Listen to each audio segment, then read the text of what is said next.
अब यहाँ पर समझ लेते हैं हम अध्याय 3 के जो है दो चर वाले रैखिक समीकरण युग्म, उसकी कुछ कंडीशन होती हैं जो परीक्षा में हमेशा पूछी जाती हैं ऑब्जेक्टिव में। ठीक है, क्या है पहली कंडीशन? क्या है कि a1 बटा a2 बराबर नहीं b1 बटा b2। यदि ऐसी कंडीशन में दो समीकरण है कि a1 बटा a2 b1 बटा b2 के बराबर नहीं है, तो ये स्थिति क्या होती है? इस स्थिति में रैखिक समीकरण युग्म संगत होते हैं। कैसे होते हैं? संगत होते हैं। पहले a1 बटा a2 बराबर b1 बटा b2 नहीं है, तो दोनों क्या होंगी? संगत होंगी, कहीं ना कहीं एक दूसरे को क्रॉस करेंगे, और जैसे क्रॉस कर रही हैं समीकरण का एक अद्वितीय हल होगा है ना। एक लाइन यदि ये है और ये इसी के बराबर हो जाए तो इधर निकलेगी पैरेलल में। अब पैरेलल में यदि गई तो इसका कोई हल है ही नहीं, है क्या? लेकिन यहां पर ये बोला है कि यदि दोनों a1 बटा a2 बराबर नहीं b1 बटा b2 के, है ना, यदि दोनों एक दूसरे के बराबर नहीं है, अब बराबर नहीं है तो कहीं ना कहीं जाके वो क्रॉस हो जाएंगी। बराबर रहती तो नहीं होती, बराबर नहीं है तो क्रॉस होंगी। अब जैसे क्रॉस हो रही हैं, क्रॉस होगी तो क्या होगा? संगत होंगी, और कहीं ना कहीं जाके मिलेगी, संगत करेगी एक दूसरे की, और एक अद्वितीय हल निकलेगा। और रेखाएं कैसी होंगी? प्रतिच्छेदी होंगी। कैसी होंगी? प्रतिच्छेदी होंगी। प्रतिच्छेदी मतलब एक दूसरे को क्रॉस करेंगी, छेदेगी, काट देंगी। अगला है कि यदि a1 बटा a2 बराबर b1 बटा b2, ये दोनों तो बराबर है लेकिन बराबर नहीं c1 बटा c2, तो क्या होंगे? ऐसी स्थिति में समीकरण युग्म कैसा होंगे? असंगत होंगे। कैसे होंगे? असंगत मतलब आपस में एक दूसरे की संगति नहीं करेंगे। और जैसे ही इनने एक दूसरे की संगति करना बंद करा, और क्या हो जाएगा? ये अभी मैंने समझा था, ये दोनों जैसे एक दूसरे की संगति नहीं कर रही, यहां से एक लाइन ऐसे आ गई और एक लाइन ऐसे आ गई, ये दोनों पैरेलल निकल गई, समांतर निकल गई, तो रेखाएं कैसी होंगी? समांतर होंगी। कैसी होंगी? रेखाएं समांतर होंगी, और इसका कोई हल नहीं होगा। क्या नहीं होगा? कोई हल नहीं होगा। यूं मान लो कि दोनों रेखाएं नहीं है, दोनों सहेलियां हैं। रेखा मतलब क्या? एक ही नाम की दो सहेलियां, ठीक है। यदि दोनों की लड़ाई हो गई और यदि कहीं ना कहीं जाके एक जगह जाके मिल रही है मतलब ये पहली कंडीशन अप्लाई कर रही है। क्या कर रही है? पहली कंडीशन अप्लाई कर रही है, एक जगह जाके मिल रही है कहीं ना कहीं। यूं मान लो कि उन दोनों की भी एक दोस्त हैं जो ये दोनों उसके पास जाके मिलती हैं। यदि वहां जाके मिल रही है, बात कर रही है, तो उसका कोई ना कोई हल वो तीसरा वाली व्यक्ति जो रहेगा वहां बैठा हुआ, वो उसका हल निकालेगा। और जैसे उसका हल निकला, यानी कि यह इसका एक अद्वितीय हल होगा और दोनों संगत हो गई। आगे समझ में? और फिर दोनों एक दूसरे को प्रतिशत करेगी मतलब मिलेगी। आया समझ में? दूसरी कंडीशन कैसे याद रखनी है? दूसरी कंडीशन ऐसे याद रखनी है कि भाई ये दोनों तो पैरेलल चल रही है। क्या कर रही है? पैरेलल चल रही है एक साथ, लेकिन ये तीसरे के पास नहीं जा रही है। समझ में आया तुमको? किसके पास नहीं जा रही है? तीसरे के। हाँ, तीसरे के पास नहीं बैठ रही है। आया समझ में? अब जैसे ही तीसरे के पास नहीं जाएगी तो ये असंगत हो जाएंगी। कैसी हो जाएंगी? असंगत हो जाएंगी। असंगत मतलब मिलेगी नहीं, आपस में मिलेगी क्या? फिर इनकी एक फ्रेंड थी, क्लोज फ्रेंड, ये दोनों की इनकी दोनों की लड़ाई हो गई, वहां जाके एक जगह जाके मिल रही है, उससे बात कर रही है, तो वो दोनों का हल निकालती हैं, तो उसका एक अद्वितीय हल होता है। लेकिन यहाँ दोनों के पास जाके नहीं मिल रही है, तो वो कैसी हो जाएंगी? असंगत हो जाएंगी।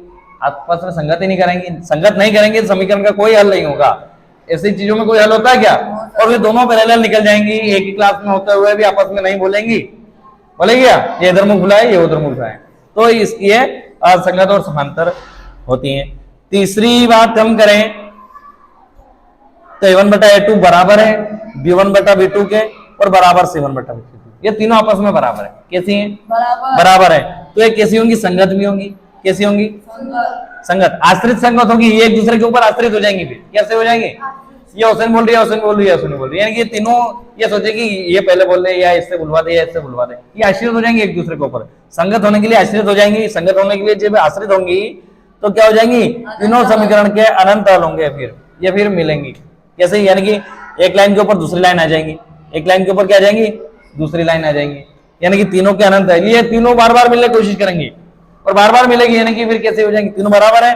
तीनों बराबर है मतलब तीनों गलती बराबर, यानी कि वो सोचेंगे कि मैं इससे बोलूं, मैं इससे बोलूं, मैं इससे बोलूं, यानी कि तीनों बार बार मिलेंगी। तीनों बार बार मिल रही हैं कि एक के ऊपर एक, यानी कैसे होंगी? संगत होंगी। और एकाएक कैसी होती है? फिर संपाती होती है, एक के ऊपर एक लाइन आ जाती है। आगे समझ में? तीनों कंडीशन वेरी इंपॉर्टेंट है, इससे सवाल भी होंगे तुम्हारे, और ऑब्जेक्टिव इससे आएंगे। बहुत बढ़िया। अगला चैप्टर है द्विघात समीकरण। कौन सा है? द्विघात समीकरण। अब द्विघात समीकरण में होता क्या है? द्विघात समीकरण मतलब दो घात वाला समीकरण। कैसा समीकरण? जिस समीकरण का घात 2 हो, मैक्सिमम पावर 2 हो। क्या बोलेंगे इसको? इंग्लिश में क्या बोलेंगे इसको? कौन सी इक्वेशन? Square equation. कौन सी? दो घात वाली, है ना। अब यहां पर हम देखें, जब हम द्विघात बहुपद को शून्य के तुल्य कर देते हैं, द्विघात बहुपद को शून्य के तुल्य, यानी कि एक ऐसा आंसर या शून्य के तुल्य यानी कि 2x वर्ग प्लस 3x माइनस 4 बराबर 0 बराबर, ये द्विघात बहुपद है, अपना द्विघात समीकरण है। ठीक है। अब इस द्विघात समीकरण को मैं यदि बराबर 0 कर दूं, क्या कर दूं? तो हमें द्विघात समीकरण प्राप्त होता है। क्या होता है? द्विघात समीकरण प्राप्त होता है। अब ये द्विघात बहुपद तो है, लेकिन समीकरण चाहिए। समीकरण मतलब बराबर यानी कि इसको यदि मैं 0 के बराबर बना दूं तो द्विघात समीकरण प्राप्त होता है। अगला है यदि px घातों का एक बहुपद है, px क्या है? घातों का एक बहुपद है, तो समीकरण px बराबर क्या होगा? 0। एक द्विघात समीकरण कहलाता है। क्या कहलाता है? द्विघात समीकरण। अगला है एक्स वर्ग प्लस बी एक्स प्लस सी बराबर 0, जहां ए बी सी वास्तविक संख्याएं हैं तथा ए बराबर नहीं 0 द्विघात समीकरण का मानक रूप है। द्विघात बहुपद या द्विघात समीकरण के कुछ उदाहरण दे रखे, ये द्विघात है, ये द्विघात है और ये भी द्विघात है। आगे हम देखेंगे द्विघात समीकरण का हल तो गुणनखंड विधि से एक तो होता है। कौन सी विधि से? ये भी हमने पढ़ी है, गुणनखंड विधि। दूसरी होती है सूत्र विधि, और सूत्र किसका है? सूत्र है श्रीधराचार्य का। किनका सूत्र है ये? श्रीधराचार्य का। ठीक है। 1025 में इनने प्रतिपादित किया था। इनके द्वारा समीकरण दी गई कि एक्स वर्ग प्लस बी एक्स प्लस सी बराबर 0 है, जहां ए नॉट इक्वल टू 0 को हल करने के लिए एक सूत्र है, द्विघात सूत्र कहते हैं इसको। क्या कहते हैं? सूत्र हम अच्छे से याद कर ले, अच्छे से देख लो एक बार, और तुमने देखा ही होगा तुम्हारी बुक में। एक्स बराबर minus B plus minus root के अंदर बी का वर्ग माइनस 4ac और अपान में 2। ये बी का वर्ग माइनस 4ac जो है वो डी है, वो डी को हम बोलेंगे विविक्त कर। क्या बोलेंगे? विविक्त कर बोलेंगे। अगला है द्विघात समीकरण, ये दे रखी है, इसको सूत्र विधि से हल करो, तो ये यहाँ पर सूत्र विधि से हल कर रखा है। ठीक है। अब इसको स्क्रीनशॉट लेके और अच्छे से देख सकते हैं। नेक्स्ट हम देखें, अगला हमारा चैप्टर सॉरी इसमें अगला टॉपिक है, इसको हल किया हुआ है यहाँ पर। विविक्त कर क्या है? विविक्त कर के बारे में जान लेते हैं। अभी मैंने पढ़ाया तुमको विविक्त कर होता है, तो विविक्त कर होता क्या है? तो विविक्त कर ये हम देखेंगे, द्विघात समीकरण का विविक्त कर जो होता है डी से हम इसको निरूपित करते हैं, शो करते हैं, दर्शाते हैं।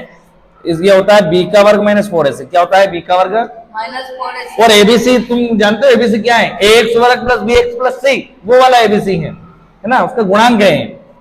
जहां एबीसी क्या है? द्विघात समीकरण, इसके क्या है? गुणांक है। क्या है? गुणांक है।